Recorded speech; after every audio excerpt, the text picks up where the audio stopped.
Hello everyone. I hope you are doing just fine. So, today I wanted to talk about basically everything and mostly my favorite things like geology, geological sciences, space, etc. But before that, I wanted to show off my bottle. Like, look at this. It says, "This is my special life," and indeed, it is my special life. And we will be doing special things for you as well. It is your special life. You know, now, why is life so special? Okay, because, like this is one of the questions that I answer to a lot of people. Okay, so one day this junior person, so I was a member of a book club. I'm not a member of that book club anymore. I'm not sure if the book club exists or not. It has been many years since the club has stopped being active, but once it was a very active book club, and this person, this very young person, had made a comment like, "I don't feel good about anything at all."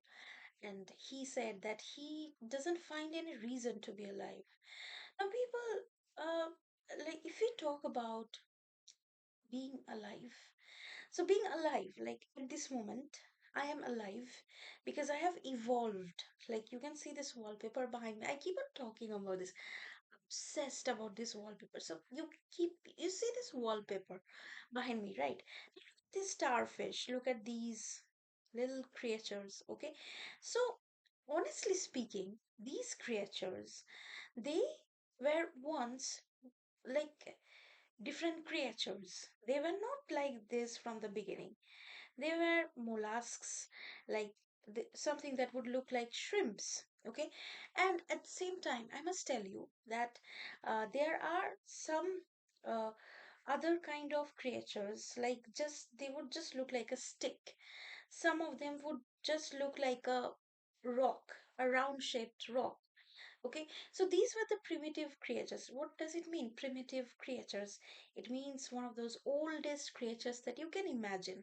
Now, these are on the record, and we are not sure if these were really the primitive creature or not. But honestly speaking, this is what like the people who study fossils, the biotechnologists, and these people have found out. Okay, so talking about it, we needed to understand that we human beings, and like right now I'm talking to you about some sort of paleontology, some sort of evolution biology, marine biology, probably also microbiology, right? Now, microbes, what kind of microbes were there? It is a discussion, it is a huge discussion, and we will talk about it very soon. Okay, so microbiology and biotechnology are very interesting subjects, and we need to talk about it, and it's very closely connected with the study of geology, geological sciences, astrophysics, space studies, etc. Okay, so coming back to the topic. So when we, like I just gave you examples, what does it mean? It means that I'm an intelligent being. You are also an intelligent being. Now, you can make decisions. Like, I have made a decision that I will tint, like I will use a red tint. Like, you can't see it now, but when you go out in the sunlight, you will be able to notice. Like, just see, like I have made a red tint on my black hair because I was supporting Spain. Okay, so these are minute decisions and major decisions, like which company I want to work with. Like right now, I have got four job offers at hand. Okay, and I'm not sure that like which company to join because each one have their own benefit. Now, so here is the thing, to give you a brief. One job is from Calcutta, where I am right now, and like it will allow me to stay at home. Another job is work from home. Like it will allow me to work from home and work on remote, like become a digital nomad. It sounds very cool, right? Another job is from Punjab. Chandigarh. So a lot of people are saying, wow, they're like excited, like, wow, you get to be in Punjab. And it is one of those very exciting cities. You will be able to explore. Another job I've got is from Bangalore. It is also a very cool, very high-tech city in its own way. There are many interesting eateries. I'm in love with eateries. Okay, I love to explore food. Like Bangalore has Rameshwaram Cafe. I'm sure they have outlets at other cities as well. I'm not sure if they have one in Calcutta. I don't know. Anyways, so the deal is that, you know, like we are creatures who do a lot of things together, right? Like right now, you might be someone who is watching the video in between doing some other work or while doing some work, or you might be someone who has a party to attend or or a lot of studies to be done, or maybe you are someone who is um, occupied at work in some office and you're busy. Okay, so we have evolved this way. Now, when we say, oh, I don't like to be alive, just go back to that situation where we were just some this little creatures, okay? We have evolved from it. So what's treat like you don't get to decide that, oh, I don't want to, like, like I'm using both of the mics just to say this thing. You don't get to decide whether you want to be alive or not. It's a huge thing. Okay. So you have evolved over millions and millions of years. Like our earth is billions of years old. It's so aged, it's so old. You know, like there were earthquakes, there were meteorite showers, there were asteroids. Oceans didn't form. Oceans then formed, then oceans changed the shape. And at the same time, you know, like our Earth, as we see it now, was different. India, the country that we are a part of, was once a part of Africa. And now it is making its movement towards some other country. I'll talk about it later on. Like when we think about geology, that so many things have changed. Like there is this Indian museum at Calcutta, and I visit it every now and then. It's one of my favorite places. Okay, so when I visit Indian museum in Calcutta, the thing is, I keep on finding certain things, like some fossils, some fossils, some geological remains, a lot of fossils, a lot of like basically there are hall rooms. Like you could fit five, six hall rooms in one of those rooms of just one room of geology, just one room of zoology, and these spaces filled with fossils. Okay, so somewhere in Himalayas, somebody has found out that there were lots of fish, which means that Himalayas were once under the ocean, which ocean, etc., etc. So these are geological mysteries, but one thing is for sure, that our Earth was never ever the same. Now, interestingly, this reminds me of very, um, very beautiful poem, and it is a poem that I had read long back, and it was one of those most beautiful poem that, I mean, it was the first time ever that I had read a poem and I was awestruck. I was like, it was like a thunderbolt onto my, not a thunderbolt, like it would be a bad thing, like it's the bad side of astrophysics. Now, thunderbolt of ideas, not exactly ideas, thunderbolt of senses, thunderbolt of um, good memories came to my mind. Okay, so Ode on a Grecian Urn by John Keats. I'm going to read it out to you, and I really want you to listen to it and, of course, just enjoy. Okay, I'll even describe everything to you, and I just want you to enjoy. Okay, so it says the very first line, "Thou still unravished bride of whiteness." Such a beautiful light. What does it mean? So, um, it says like ode on a Grecian. First of all, we need to understand what is a Grecian urn. So this bottle, okay, it says my special life. Now urns, Grecian urn is an urn. What is an urn? If you have ever been to any nursery, okay, a nursery like where from you buy small plants, small flowers, and even if you have been to a nursery at a school, okay, so you will see that you will find flower vases and pots of maybe terracotta pots, maybe ceramic pots, maybe some material, and they have this kind of a shape. They don't have this bottle cap, but they usually have this shape. Just imagine, just a moment, just imagine that it was like this. It looked like this. Okay, and okay, I'll drink some water. I'm thirsty.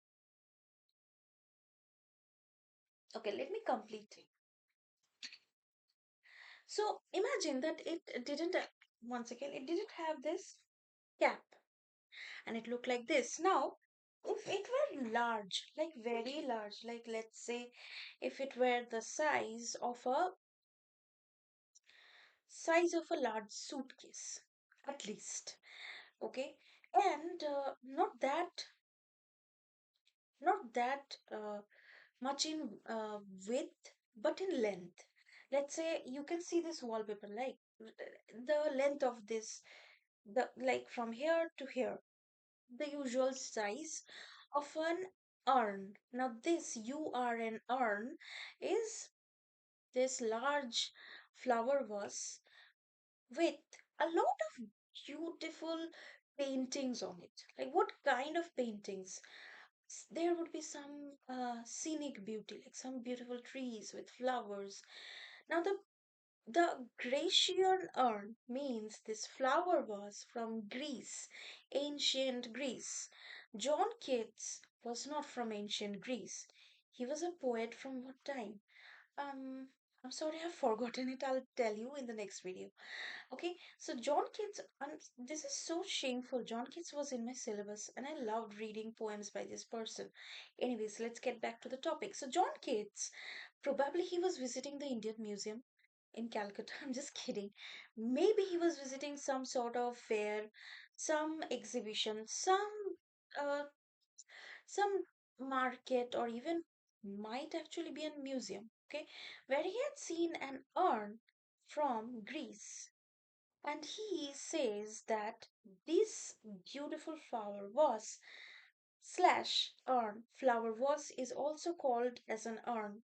Okay, so this urn is married to quietness, and it is the bride of quietness.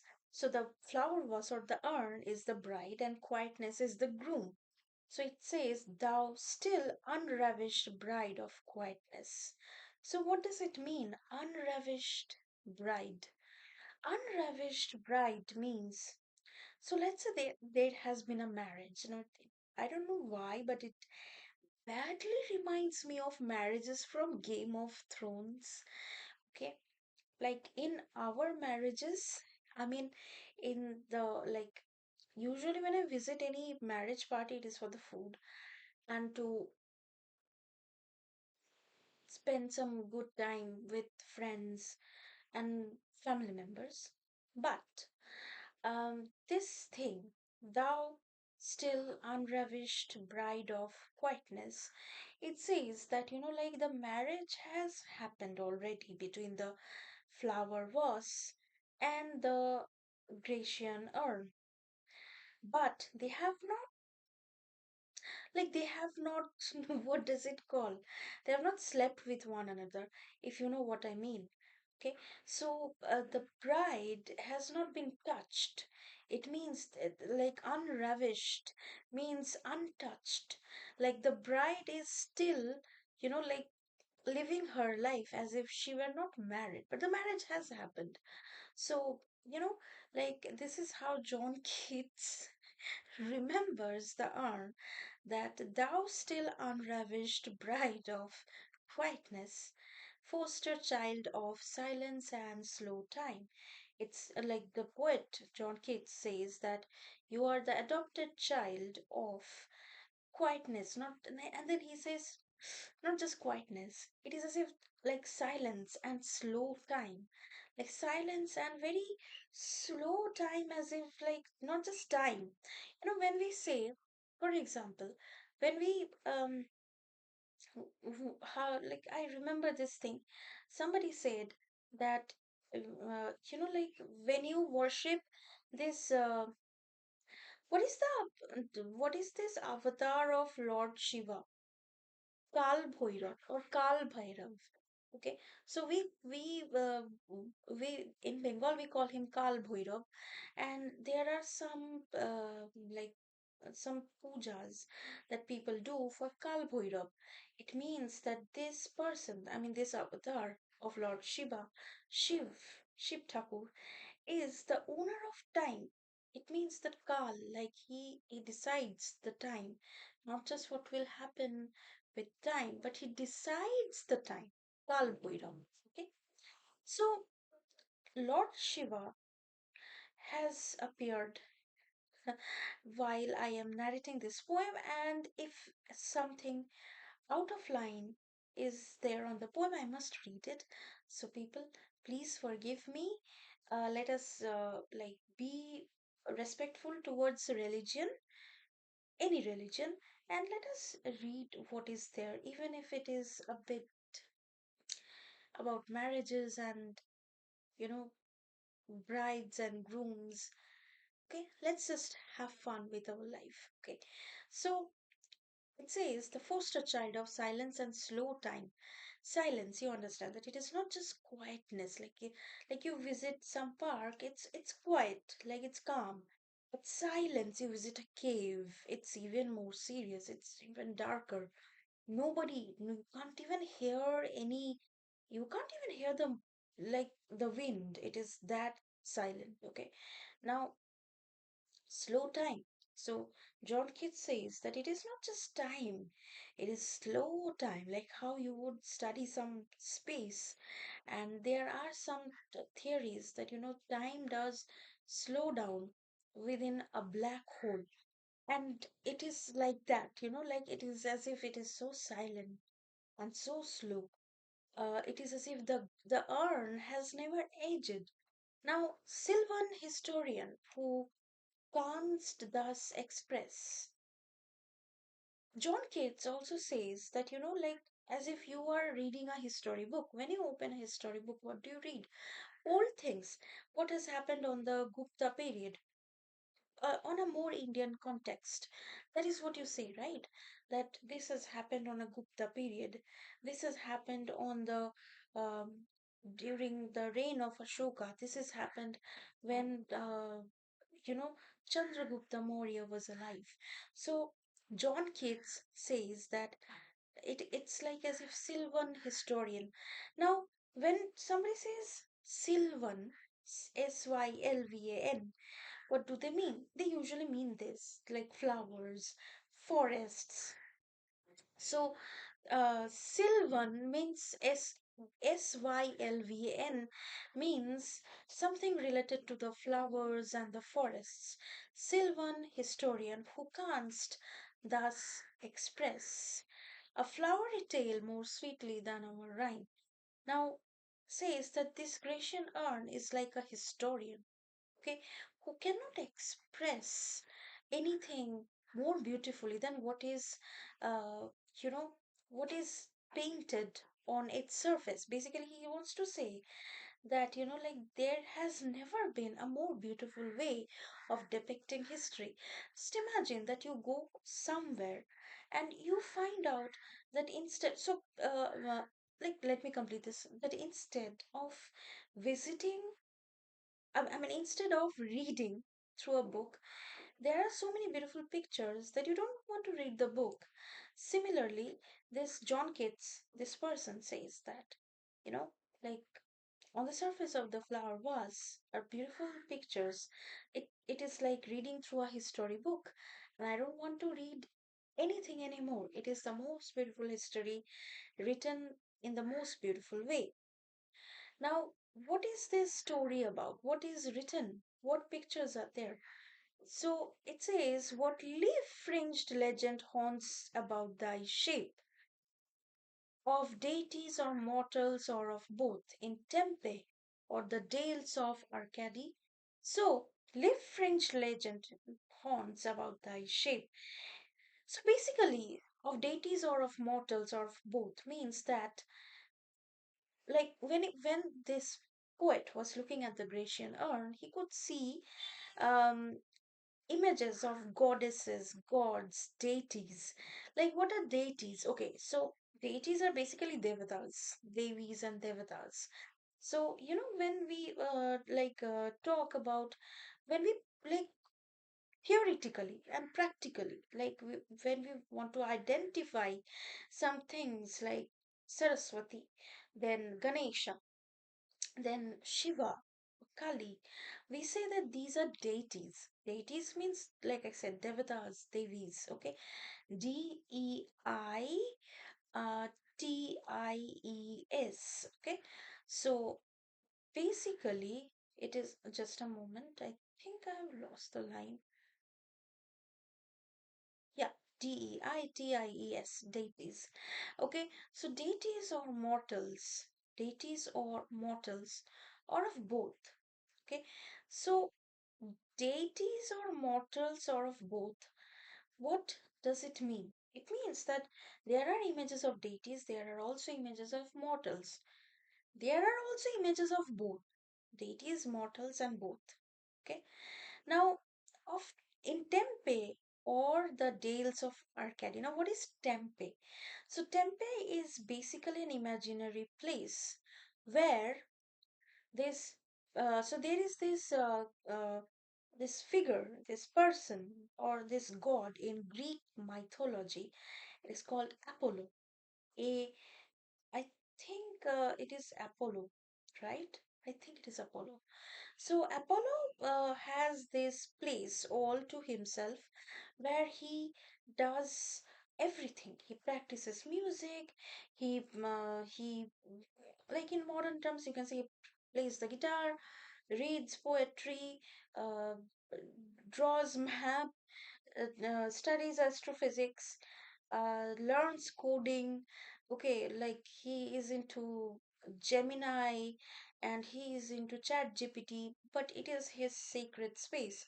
Nobody is allowed in, and if anybody is allowed, it is only people he gives permission to, because he's busy there. He is, and this figure, Apollo, was very much popular as a very good, very high end musician. Okay, it was believed that Apollo's music could build or ruin cities. Like if it could build cities, it could build cities. If he is angry and playing the music, it would ruin cities, and it would bring down kingdoms to ruins. Now, this is Tempe, Tempe. So John Keats says, where are these images from? Where are these people from? Tempe, where Apollo lives, where there are temples of Apollo, or the Dales of Arcady. So, what are Dales? I'll tell you what Dales are. It is a geological, geographical thing. I will discuss it with you very soon. Now, what is Arcady? So, Arcady is also many times used as, like, pronounced or spelled as Arcadia. So Arcadia, I think this is where from we get the word arcade. And like sometimes shopping malls are also called shopping arcades. So, and it is something similar. It's, if you love shopping, and by the way, people like these, like there's this friend of mine who is like, oh, like this friend of mine was asking, like, you spend so much of, no, I don't spend so much of money into shopping. I know how to shop. Okay, I know how to bargain. I usually know where to visit, and I wear jhumkas that are even as less as 10, 20 rupees, 30 rupees. Like you get these jhumkas in Gariyahat that are just 30 rupees. Some beautiful ear studs for just 5 rupees, 10 rupees. Yeah, shopping is that fun. And it's my paradise. So Arcady or Arcadia is also a paradise. Of course, imaginary, but in our world, Goriahat, Lake Mall, real life things, okay? And very close to my house is Bagha Jotin shop, Bagha Jotin market, Korea market, Jadavpur market, our Ganguli Bagan. Like I stay in the area of Ganguli Bagan. I'm not going to tell you at the exact place. Ganguli Bagan is not the exact place. It is the nearest place. So Ganguli Bagan is where like I go sometimes for shopping. So Ganguli Bagan also has a market. It's one of those markets, okay, where you get everything from sweets to microgreens like dhania patta and like spinach. Then you also get bangles. Like for example, I'll show you something. I got these from Ganguli Bagan market. I got this from Ganguli Bagan market. Nice, isn't it? Unusual and beautiful, pretty cheap. Extremely cheap. Okay, so my own paradise, my own Arcadia. And yes, in my room, I keep on practicing music. I do my things, art and craft, painting, drawing. I speak to you people. I study. I stay productive. Why not? It's something I like. I work over here. It's kind of my office. It's my tempe. So I've taken inspiration from Apollo. Yeah. Anyways, okay. So then he goes on asking, what men or gods are these? What maidens loath? What mad pursuit? What struggle to escape? What pipes and timbrels? What wild ecstasy? Now, like he identifies that this could be Arcadia or Arcady. This could be Tempe, and then this could be some Devadas and Devis, Ma Saraswati playing her veena, and Lakshmi uh, giving some financial blessings to the people of the village. Those folk tales, right? Then the poet says that, but still, he is not satisfied. He's like, what, what gods and men are these? Like, where exactly are they from? And he also says, what mad pursuit? Like, what are they doing? They're definitely doing something. There is a painting about them. They are, like doing something, celebrating something. What struggle to escape? Like, what kind of struggles in life are they escaping? I'm sure John Keats had escaped a lot of struggles, like, maybe going on a world tour or learning how to code or doing something like learning how to use ChatGPT, paying the bills, electricity, supercars, etc., etc. Now, he also empathizes with people out there on the arm, and he says, what struggle are these people escaping? I don't know. What struggles? Did they have 9 to 5 work? Slavery was a thing, and like occupations, money was a thing during their time. I believe, I'm not sure if these are as old as the barter system, then it could be very old, but still, slavery has been a huge thing, irrespective of what age, what time, etc. So now, John Keats says that what mad pursuit, like what sort of madness are they trying to do or achieve? And then He says what pipes and timbrels, like they are having, like like how we have this shehnai, how we have these saxophones, like I think they use these on FIFA. Now, also, he says something on the next paragraph that are one of the most beautiful things that you and I, anybody out there under the sun, have read. Okay, so this, what I'm going to tell you, is a very famous quote from this particular poem, and it's one of the most famous quote. So it says, heard melodies are sweet, but those unheard are sweeter. So it means, he says that, um let's say today you open some music channel and you listen to our Shreya Ghoshal. मेरे ढोल ना सुन, la la la la la la. And he says that, hard melodies are sweet. Okay. But John Keats is of the opinion, I'm not sure how he said, or what exactly he meant, but he said this. But those unheard are sweeter. Like, if you like, he said that imaginary music that doesn't exist are sweeter. Let's say you are sometimes it happens when, I mean, I'll give you an example, it might scare you. So one of my relatives once said that they were in a hostel, and from there they would they could hear some distant music.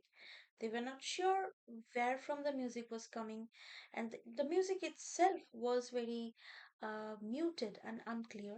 But it is a way, but they remember it because they would hear it all the time.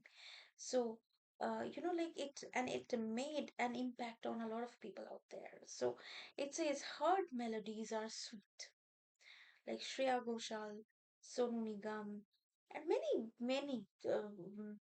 many singers. Like, I need to get back to the poem, otherwise I would go on telling names of all the singers out there. So, heard melodies are sweet, but those unheard, those ones that make an impact, muted music, confused, unclear music, they are sweeter. Okay, so therefore, ye soft pipes play on.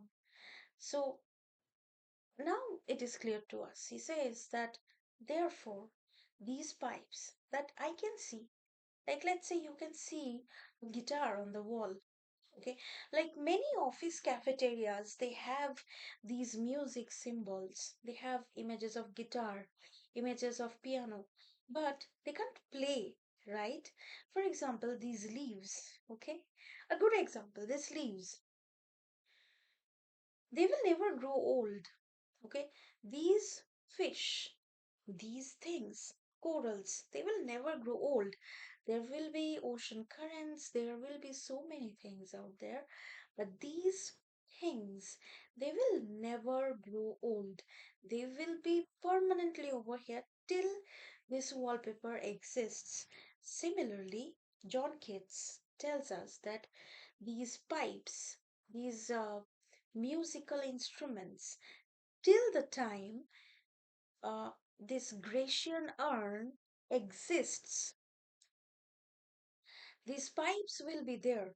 And these images of people playing the pipe, like right now, as I'm speaking to you on the mic, similarly, they would have some pipes that they would hold like this and they would play it. Okay. And he says that till the time the urn is there, they will keep on playing. Nothing will change because it's permanent. It's a painting. It's so beautiful. This poem is so beautiful. I just wish that I were this permanent. I were this immortal. Okay. So he then goes on to say that not to the sensual ear, but to more endured pipe, to the spirit, deities of no tomb. he says that it is not for the sensual ear. This music is not for the sensual ear. Like, let's say you wake up and you listen to Punjabi music. I do it. I'll do it right now, maybe. Okay. And then, uh, you know, he says that, uh, okay, then you listen to, like, maybe you listen to Coldplay. Then you listen to Justin Bieber. Then you listen to la la la la la la, ooh la la ooh la la, this kind of music, and then you listen to Mehbooba, Mehbooba, Mehbooba, Mehbooba, la la la, all these music. Okay, so now John Keats says that people who listen to this kind of music, like this peppy music, like very old people in Bengal would say this লারে লাপ্পা গান শুনছে সারাদিন অশ্লীল গান শুনছে. To translate it in English, it means tasteless music. But I love it, okay? Like, my day won't start without these peppy songs that would make me stop all the work and I would just start dancing. I do that all the time.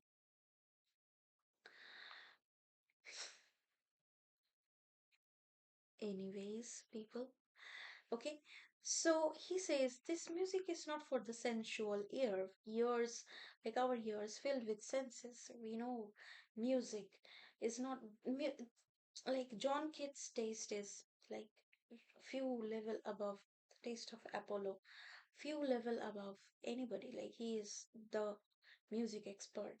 Anyways, so um, it says it is for the spirits. This music is for the spirits.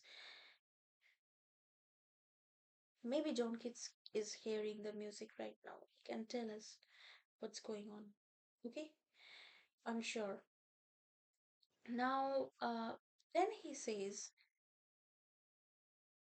those trees can nor ever can those trees be bare.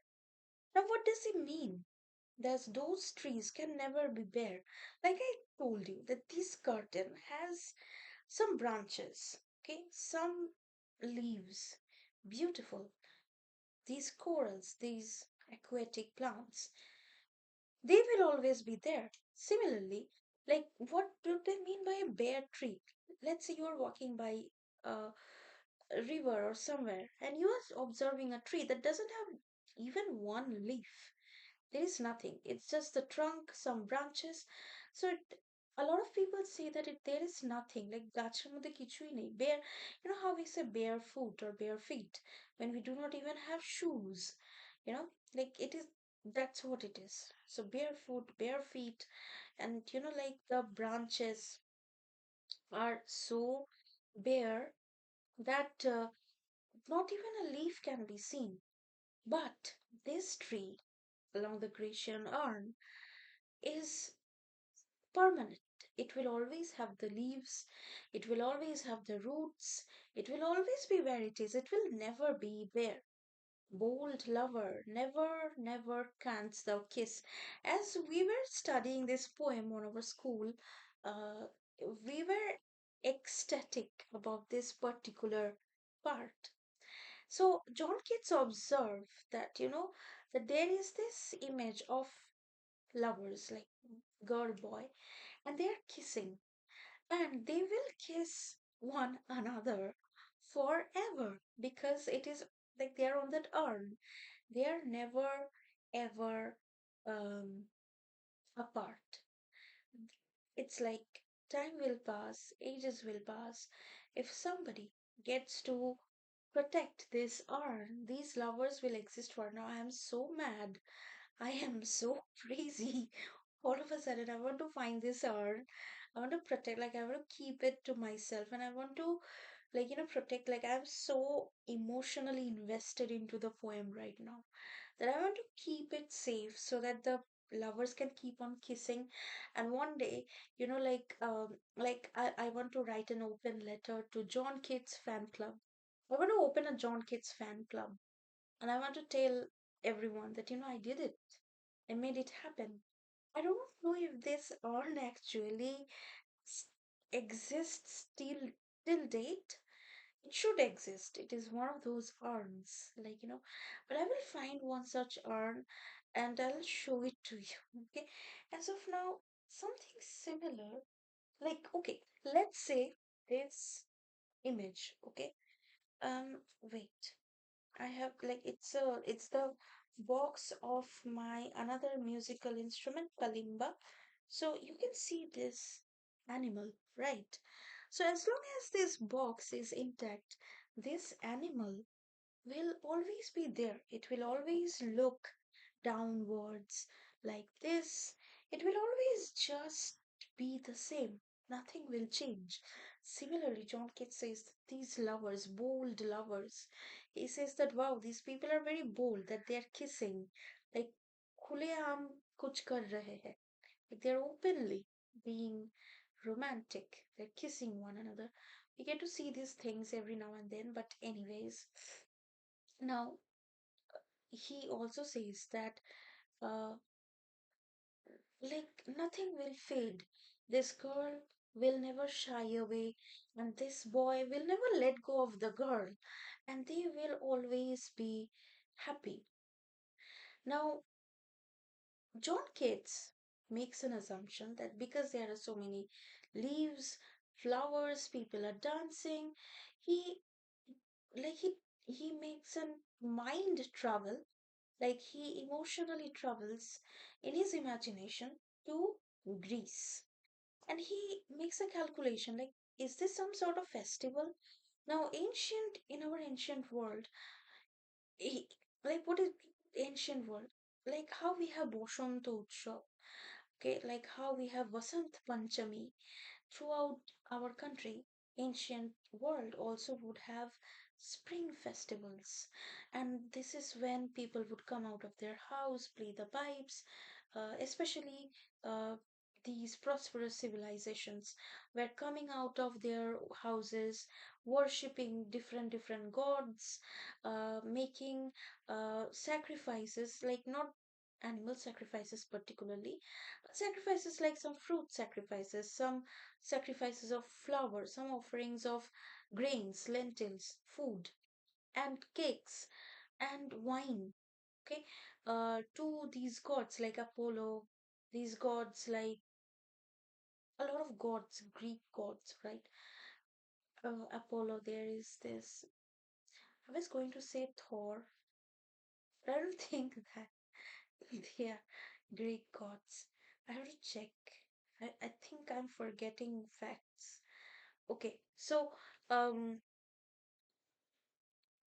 so from Greece there is Apollo, many gods out there. I need to revise. So lately I've been studying a lot of maths for a particular reason, and I have forgotten these gods and goddesses. I remember only Ma Durga and Ma Saraswati because I need to worship them so that they let me study in peace. Anyways, now the thing is that um, you know John Keats keeps on telling that um, he says that who are these coming to the sacrifice?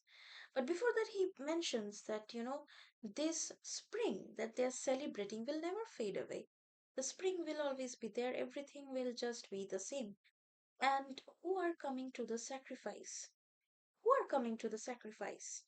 Uh, to what green altar? Altar means it is a sacred place. It's a pious place where people come and worship, they give offerings. So, in modern world, we say, this is my altar. Like ALTR, you are not allowed here. It's my sacred space. So, uh, to what green altar, O mysterious priest, leads thou that heifer lowing at the skies, and all her silken flanks with garlands breast? He says that he sees a priest, some sort of person associated with a temple, with an altar. He says that which green altar they are going to. And like he also observes that um, there is this little town.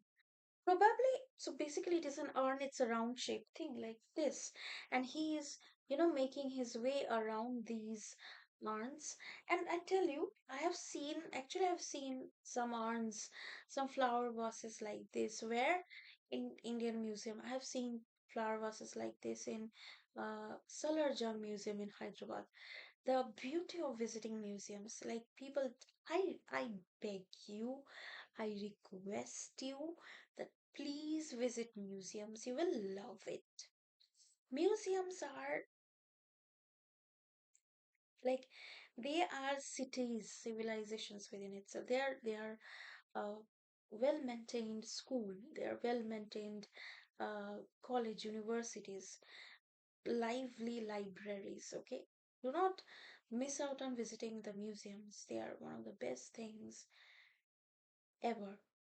Okay, so it says that, like the poet says, that there is this town by the river, and this river will flow all the time. This town will flow all the time. And he also says that the streets forevermore, and little town, the streets forevermore will silent be, and not a soul to tell why thou art desolate can ever return. He says that people who have already, like they have already walked out of the street, okay, like they have already decided to leave their home, leave one particular place to gather around this altar or around this river. And he says that those streets that they from where they have already left will never be filled with anyone ever again. It will always be there. It will always be there.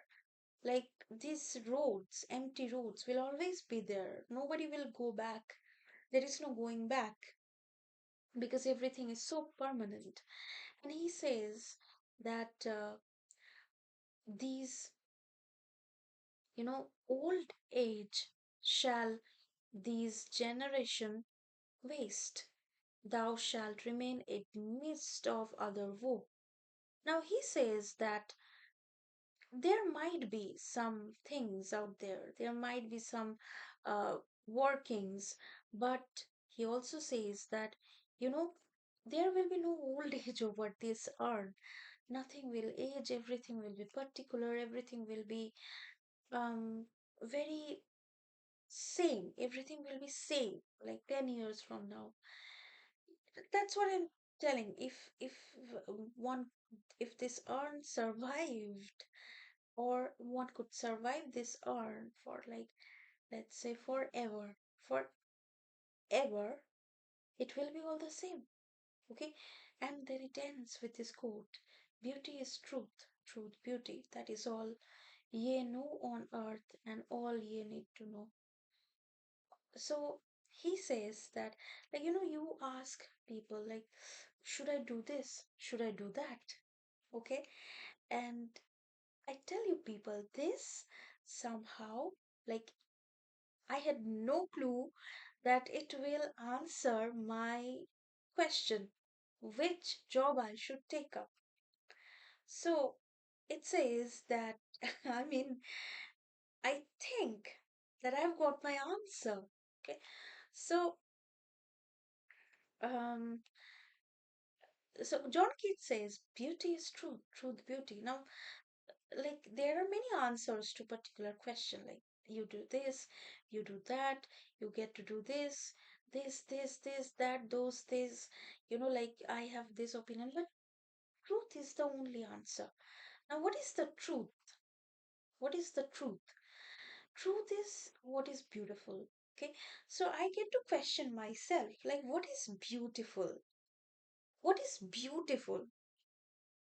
So in my opinion, this world where there are so many museums, like the Indian Museum, Salarjung Museum, this Museum of Jaipur, Museum of Indore, Museum of Bhopal, um, Museum of uh, Bangalore. I have been to the Bangalore Palace. I've been to the Bangalore Museum.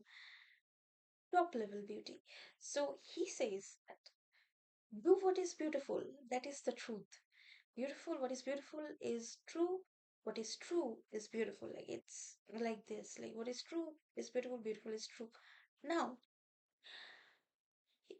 and and he says that is all you need to know on earth. So John Keats has answered a lot of things. Now the next time you have this question, where should I go for dinner, what should I cook for dinner, what should I say to that person, what should I sing, what movie should I watch, what clothes should I wear, which person to speak to, which office to join, which university to go to anywhere, do anything, but do the thing which is more beautiful, okay? Which looks better, which looks good. And yes, and that is, that is what John Keats wants us to do. Once again, people, I'll repeat one of my favorite quotes from here: beauty is truth. Truth, beauty, that is all you need to know on earth, and all you need to know. He says that, for example, right now, I find that you people who are listening to me are very beautiful. And I'll always speak to you about these similar things about geography, geology, jewelry. I'll show you my box of jewelry, my bangles. And as I was speaking to you about some 30 rupees, I think I've shown this to you. Beautiful, isn't it? So, oh, so do what you we doing this. So basically, do what you do when you are at a jewelry shop. So basically, you are, like let's say you're buying some jewelry, some jhumka, some bangle. You buy the one which is more beautiful, right? Because people, I'm sorry, because people hashtag show off. Okay, you get to show off. That's what it is. As simple as that. Now, you might ask that, oh, Shohini, if I I mean, I know a lot of people have asked me this question that uh, why do people choose one partner over the other? So, people, I'll tell you, choose the one that you find more beautiful than the rest in the world. Like this person is the most beautiful person in your eyes, okay? And in your eyes, there has never been, in your eyes, in your opinion, there has never been someone more beautiful. Now, you will ask, oh, what about brains? What about having money? What about having a college degree? What about having big house? What about having a well-reputed place in the society? Oh, people, please, you can do it yourself. Okay, choose someone who is, in your opinion, very beautiful, you know, very worthy of all the show off that you want to do to this world. Okay, that could be some sort of balance, and like the other things, the less important things like college degree, some sort of money, bank balance, job, you do it. Don't treat your partner as some ATM machine or some certificate or some, uh, that iCard that you use for your job to swipe into your production floor at workplace. Uh, be with the one who is the most beautiful. In your opinion, in the opinion of your best friends, in the opinion of your family members. And yes, that's the most beautiful thing. Okay, now just a moment. I'll tell you another quote which I found amazing. The first line is very, very beautiful. Thou still unravished bride of quietness, thou foster child of silence and slow time. Sylvan historian who can't thus express flowery tale more sweetly than our rhyme, where he says that, like this Grecian urn is like a unravished bride of quietness, like married to quietness, untouched. So beautiful. Okay. And also this one, heard melodies are sweet, but those unheard are sweeter. So the next time you listen to, you know, like just remember this. The next time you listen to Shreya Ghoshal, I am probably one of those biggest fans of Shreya Ghoshal. The next time you listen to Shreya Ghoshal, just understand that Shreya Ghoshal probably in her mind has a lot of imagination about music, and to her, those are probably more beautiful than her own voice, her own sound. I'll give you another example. A.R. Rahman, okay, heard music. He has created so many music out there. He has made this, he's an Apollo of our world. He's the modern Apollo of modern time, Apollo of our country, not just country, of our entire world. He is a global musician, okay? He has worked with every influential film industry, I think.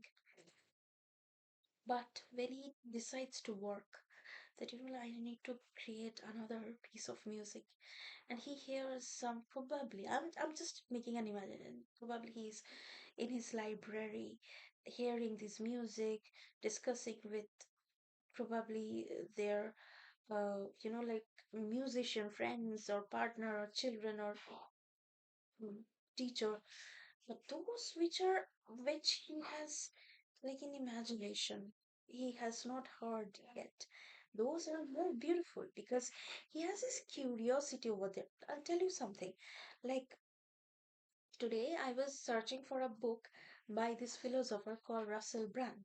Okay, Russell Brand is the person who said that curiosity is one of those most important sources of happiness.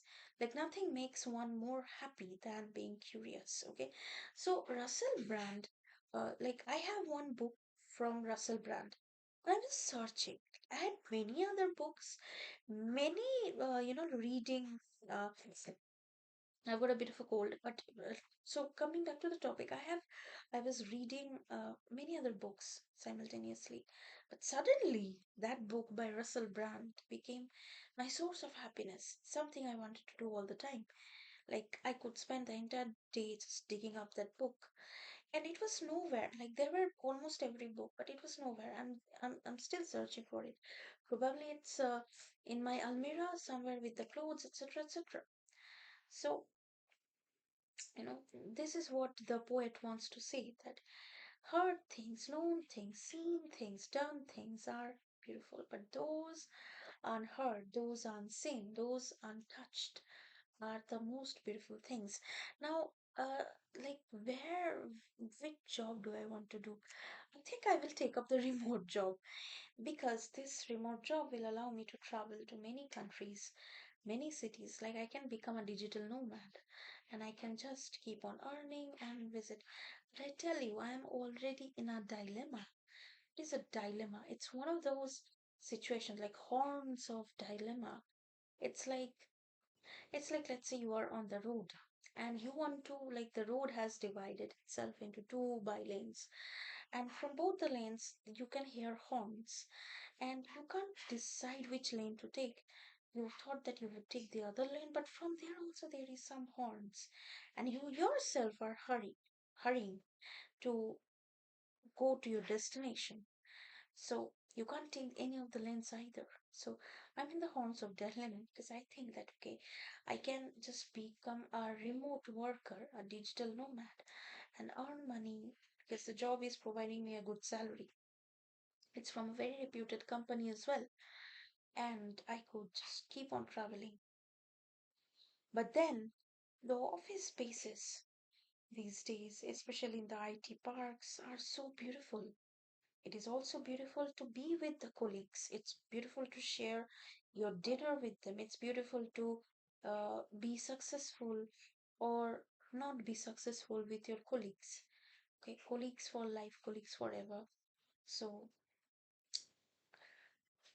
no, even John Keats could not help me decide. Okay. So, keeping this poem aside for some time, we will talk a bit about geology, geography. So, geology and geography, they are not like our Grecian art. Yes, they take time and they change. Okay, and they change in such a way that it devours everything that it has on its way. For example, there was an earthquake on Philippines. Right now, Spain is going through some very bad kind of wildfire. The image, the surface of the face of the forest will change.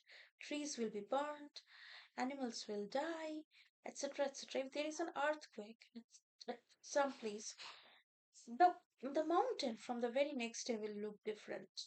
If there is some habitation, unless and until they are evacuated, they will look different. They will probably be harmed. If there is some sort of river that will be that will go dry because of lack of rain, the trees will also die. So these are the problems that people do face because of geology. Now, you will say that Shoini, this Grecian urn, is also changing, right? John Keats, like if John Keats were here today, I would reach out to John Keats and I would tell that, hey, John Keats, first of all, I am a big fan. I'm a big fan of John Keats, by the way. I'm a student of literature. I'm a big fan of John Keats. John Keats, Coleridge, Edgar Allan Poe, huge people, people who have shaped up my lives forever, and I will be grateful to them forever. And these are one of the very few people who have shaped up my lives. Okay. So I will tell that, hello, John Keats. Um, can you help me with something? Can you take me to that museum or to that art exhibition place, anywhere that you have seen this Grecian urn? I want to observe. But if this urn doesn't exist, it is broken into pieces. Somebody has removed it to some place. Somebody has, like something has happened. And I would say it has followed the path of geology. It has inspired. It's inspired by geology. Like, like right now, as I speak to you, Africa, that place, that geographical region, Africa is splitting into two. Its tectonic plates is changing its shape. It's splitting into two, and maybe in some years, Africa will become two different places, and everything will change. And nothing helps when situations like these arise. Nothing really helps. Talking about it, making news about it doesn't help at all. So, people, I have observed this behavior among a lot of people out there that when there is an earthquake, when there is something, people make videos, people record news, and people criticize the government. What they do not understand is that there is a lack of understanding, there is a lack of awareness, there is a lack of education. Okay, when it comes to these geological dilemma. So, you know, but I tell you something. So it's like I'm watching this, uh, like I'm watching Death Note. It is as if I'm watching Death Note. And, it's like there is some sort of Shinigami who has more on the, like I'll talk about Death Note and geology. So there is Shinigami who has dropped this note with these names of people, with this like it's this diary where you write the name of people that you want them to die, they die. Okay, this is Shinigami, and this Shinigami is living above earth, and there is this person who is a student, and they find out the death note.